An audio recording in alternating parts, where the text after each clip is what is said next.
Good morning, students. I am Dr. Shravani Mukherjee, lecturer in botany, Marwari College, Ranchi. This is chapter 3 and lecture 43. Students, today we will solve some NCERT exemplar or multiple choice question. Now, the first question is,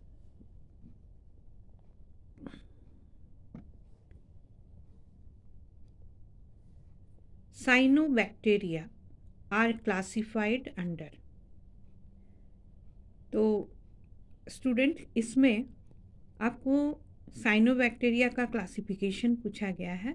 तो आप जानते हैं कि bacteria Monera class में आता है, तो उसी तरह आप मोनेरा किंगडम में आ रहा है, तो आप क्या करेंगे कि इसको आप दूसरे चॉइस में ना जाके सिर्फ मोनेरा लिखेंगे। Number 2, fusion of to motile gametes which are dissimilar in size is termed as anisogamy. Answer क्या है? anisogamy. जब दो अलग अलग तरह के मोटाइल गैमेट्स होंगे और जब वो फ्यूज करेंगे तो उसको, उस प्रोसेस को क्या कहेंगे हम लोग? anisogamy. Number 3, hold fast, stipe and fond constitutes the plant body in case of. अब आपको 3 अलग अलग ऑर्गन का नाम दिया गया है। ये ऑर्गन किस प्लांट बॉडी में मिलता है? तो आंसर होगा फियोफाइसी यानी brown algae. A plant shows thallus level of organisation, मतलब कि एक प्लांट में थैलस है। इट शोज राइजॉइड्स भी है एंड इज हैप्लॉइड है। थैलस कैसा है? हैप्लॉइड है। It needs water to complete its life cycle because the male gametes are motile. ये जो थैलस है इसका हैबिटेट क्या है? तो इसका हैबिटेट वाटर नहीं है, लेकिन इसके लाइफ साइकिल में एक टाइम ऐसा आता है जब इसको वाटर की ज़रूरत होती है, क्योंकि इसके मेल गैमेट्स जो है वो स्विम करते हैं। ठीक है, तो identify the group to which it belongs to.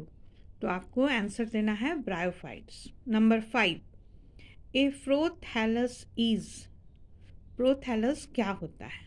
Answer है एक gametophyte, free living structure formed in pteridophytes. ठीक है, प्रोथैलस किस में पाया जाता है? ये टेरिडोफाइट्स में पाया जाता है. 6 है, plants of this group are diploid and well adapted to extreme conditions. They grow bearing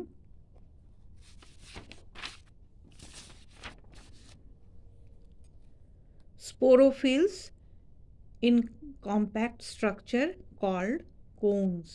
The group in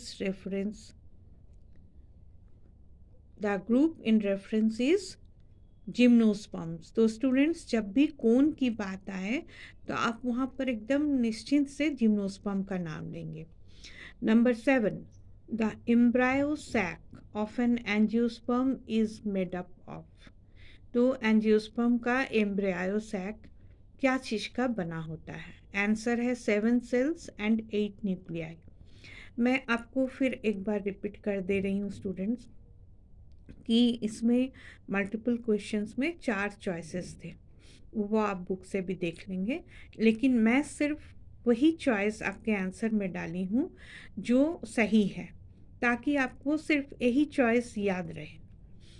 number 8, if the haploid number of a flowering plant is 36. ठीक है, sorry, if the diploid number of a flowering plant is 36, what would be the chromosome number in its endosperm. ठीक है, तो हम लोग क्या देख रहे हैं कि ये बोल रहा है कि किसी भी डिप्लॉयड प्लांट का क्रोमोसोम नंबर क्या है? 36. ठीक है, उसका जो एंडोस्पर्म होगा उसमें क्या रहेगा उसका, यानी कि क्रोमोसोम नंबर एंडोस्पर्म सेल का क्या होगा. तो आप जानते हैं स्टूडेंट्स कि डिप्लॉयड अगर 36 है तो एंडोस्पर्म है 3n, ठीक है, यानी ट्रिप्लॉयड है। तो यहाँ पर अगर हम लोग डिप्लॉयड को 36 लेते हैं तो हैप्लॉयड कितना हो जाएगा 18। तो डिप्लॉयड के साथ अगर हम एक हैप्लॉयड जोड़ देंगे यानी 2n plus 1 is equal to 3n, ठीक है। तो 3n में डिप्लॉयड क्या था 36, उसके साथ हम n नंबर जोड़ रहे हैं यानी हैप्लॉयड जोड़ रहे हैं, तो हो गया आपका 18। तो 36 प्लस 18 इक्वल टू 54।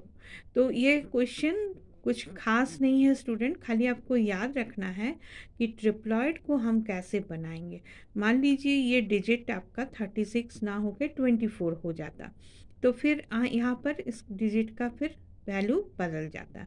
तो इस तरह से आप देखेंगे कि डिजिट क्या है और डिप्लॉयड के साथ हम अगर एक जोड़ते हैं तो वो ट्रिप्लॉयड हो जाता है और एंडोस्पर्म हमेशा ट्रिप्लॉयड होता है। Now the question number 9, protonema is haploid and is found in mosses. ठीक है, देखिए ये क्वेश्चन को रिपीट किया गया है कि एक बार पूछा गया था प्रोटोनीमा क्या होता है, और अब इस दूसरे बार में पूछा गया है प्रोटोनीमा इज, तो काफ़ी चॉइसेस थे, 3 और चॉइसेस, तो आंसर हो जाएगा हैप्लॉयड होता है and is found in mosses. Moss मतलब फिर वही टेरिडोफाइटा में आता है।